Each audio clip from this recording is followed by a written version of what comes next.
প্রাথমিক স্তরের পড়ুয়াদের শেখানো হচ্ছে সঞ্চয়ের পাঠ। এক অভিনব উদ্যোগ নিয়েছে পূর্ব মেদিনীপুর জেলার পটাশপুরের ইটাজনা প্রাথমিক বিদ্যালয়। শিক্ষাদানের পাশাপাশি সঞ্চয়ের গুরুত্ব বোঝাতে বিদ্যালয়ের শিক্ষক শিক্ষিকারা তৃতীয় ও চতুর্থ শ্রেণীর প্রতিটি ছাত্রছাত্রীকে দিয়েছেন একটি করে মাটির ভাঁড়। প্রতিটি ভাঁড়ে লেখা রয়েছে পড়ুয়ার নাম, আর সেই ভাঁড় রাখা হয়েছে স্কুলেই। টিফিন খরচে টাকা হোক কিংবা আত্মীয় স্বজনে দেওয়া ছোট্ট উপহার স্বরূপ কিছু টাকা, সবটাই এখন খরচ না করে পড়ুয়ারা জমা করছেন নিজের নাম লেখা মাটির ভাঁড়ে। বিদ্যালয়ের এই উদ্যোগে আমার ব্যাংক নামে প্রকল্পে ছাত্রছাত্রীদের শেখানো হচ্ছে ছোট থেকে কিভাবে টাকা সঞ্চয় করতে হয়। এই উদ্যোগে খুশি অভিভাবক থেকে শুরু করে স্থানীয় বাসিন্দারা।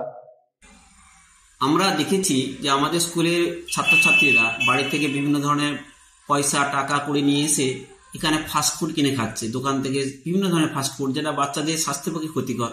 তখন আমরা আমাদের সহশিক্ষকদের সঙ্গে আলোচনা করে ভাবলাম যে কি করা যায়। এমনিতে চারপাশ নোংরাও হচ্ছে, পরিবেশ অপরিচ্ছন্ন হচ্ছে।